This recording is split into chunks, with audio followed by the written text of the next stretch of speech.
नमस्कार मित्रांनो, मी वैशाली शिंदे, औषध निर्माण अधिकारी, मीरा भाईंदर महानगरपालिका तुमचे स्वागत करते तुमच्याच आपल्या यूट्यूब चॅनलमध्ये, ज्याचं नाव आहे हेल्दी लाईफ विथ वैशाली.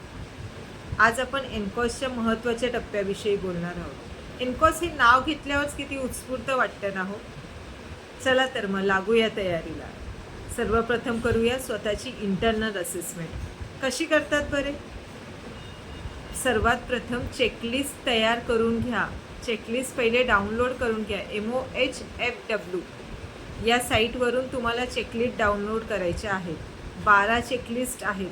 त्या 12 चेकलिस्ट डाउनलोड करा आणि प्रत्येक स्टाफला कॅटेगरी वाईज त्या वाटून द्या. आणि सर्वप्रथम चेकलिस्ट कशी भरायची हे आज आपण आजच्या व्हिडिओत बघणार आहोत.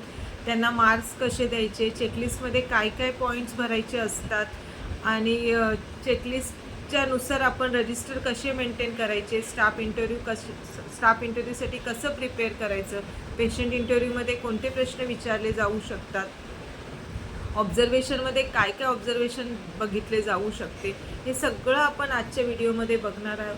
तर आजचा व्हिडिओ तुम्ही शेवटपर्यंत बघा आणि आवडला तर नक्की लाईक करा, शेअर करा आणि माझ्या यूट्यूब चॅनलला सबस्क्राईबही करा. तर बघूया चेकलिस्ट असतात 12. आता मी उदाहरण देते. एक maternal health, child health, newborn health, outreach, pharmacy, laboratory अशा चेकलिस्ट असतात. तर त्या चेकलिस्ट कशा भरायच्या? पहिले सब्जेक्ट दिलेला असतो. पहिले सब्जेक्टमध्ये लिहिलेलं असतं की त्या क्षेत्रामध्ये तुम्हाला काय काय काय अवेलेबल पाहिजे आहे. समजा फार्मसीमध्ये आहे अवेलेबिलिटी ऑफ अँटीपायरेटिक ड्रग, तर अवेलेबल आहेत समजा आपल्याकडे अँटीपायरेटिक, तर त्याचं ते बघणार की रजिस्टर मेंटेन केलेलं आहे का अँटीपायरेटिक ड्रगचं. RR म्हणजे रजिस्टर आणि रजिस्टर रेकॉर्ड आणि ऑब्झर्वेशन. OB म्हणजे ऑब्झर्वेशन बघणार ते ऑब्झर्वेशन. रजिस्टर रेकॉर्ड मागणार म्हणजे RR. तिसरं असतं स्टाफ इंटरव्ह्यू. स्टाफ इंटरव्ह्यूमध्ये तुम्हाला त्या फील्डविषयी किंवा तुम्हाला त्या पॉईंटविषयी किती माहिती आहे हे सगळं बघणार. आणि RR तुम्ही किती चांगल्या प्रकारे मेंटेन करणार हे पण बघणार.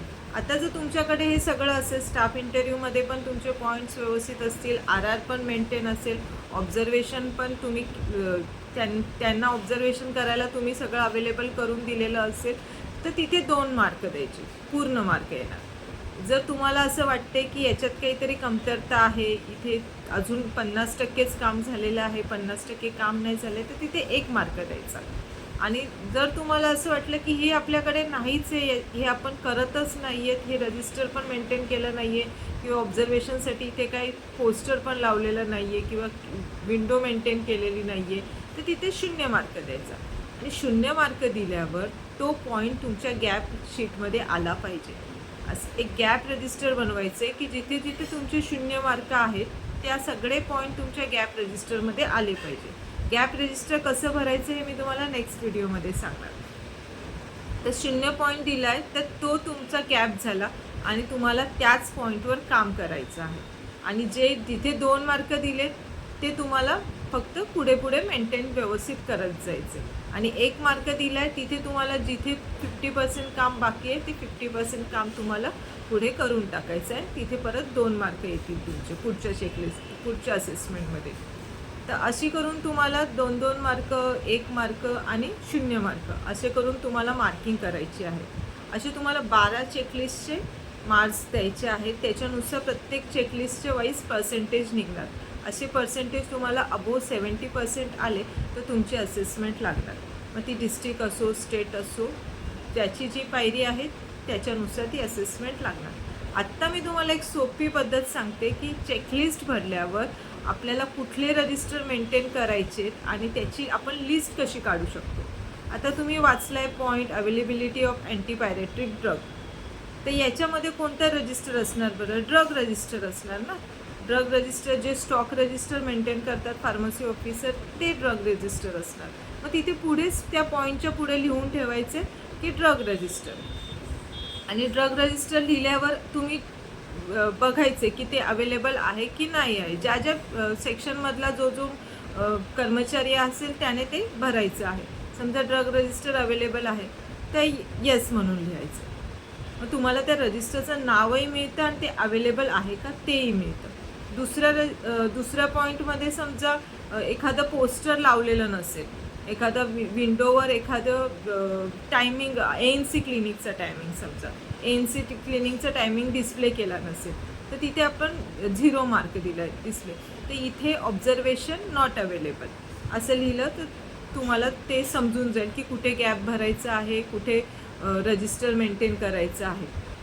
असे तुम्ही पॉईंट्स पुढे चेकलिस्टनुसार मार्क देत जा. प्लस त्याच्यामध्ये मग तुम्हाला कळेल की इथे हे रजिस्टर पाहिजे, तिथे हे रजिस्टर पाहिजे. त्यांची नावं तुम्हाला लिहिता आली पाहिजे. आणि मग सरतेशेवटी काय होईल, तुमची जेव्हा चेकलिस्ट शेवटपर्यंत भरून होईल, तुमच्याकडे एक रजिस्टरांच्या नावाची लिस्ट तयार होईल. आणि मग तेव्हा तुम्हाला चेक करता येईल की याच्यात कुठले रजिस्टर आहेत आपल्याकडे, कुठले आपण मेंटेन केलेले आहेत, कुठले अपूर्ण आहेत, कुठले पूर्ण करायचे आणि कुठले रजिस्टर नाहीच आहेत. आपण जिथे नो लिहिले ते नाहीच आहेत. मग ते रजिस्टर आपल्याला बनवायचे आहेत आणि ते परत मेंटेन करायचे आहेत. असं करून तुम्हाला रजिस्टर पण ची सोपी पद्धत पण मी सांगितली. प्लस स्टाफ इंटरव्ह्यूमध्ये ते त्याच रजिस्टर संबंधित तुम्ही जे मेंटेन केलं आहे किंवा तुम्हाला जे माहिती आहे, समजा अँटीबायोटिक ड्रग कोणते जे तुम्हाला माहिती आहे त्याचं स्टाफ इंटरव्ह्यू ते घेणार. त्याच्यामुळे कुठल्याही याच्यात घाबरून जायचं नाही आहे. पहिलं तुमची चेकलिस्ट भरून झाली का रजिस्टर बघायचे, रजिस्टर झालं का त्याच विषयाची थोडी माहिती गोळा करायची आहे, स्टाफ इंटरव्ह्यूची प्रॅक्टिस करायची आहे आणि ऑब्झर्वेशनमध्ये काय मटेरियल लागतील ते मटेरियल लावून ठेवायचे आहे. बस इतकंच आहे. फक्त ते थोडं वास्ट आहे, थोडं 12 चेकलिस्ट आहेत, खूप सारे पॉईंट आहेत, त्याच्यामुळे ते तुम्हाला थोडं हेप्टिक वाटू शकतं. पण हे आपल्या दैनंदिन कामासाठीच तयार करण्यात आलेले स्टँडर्ड्स आहेत.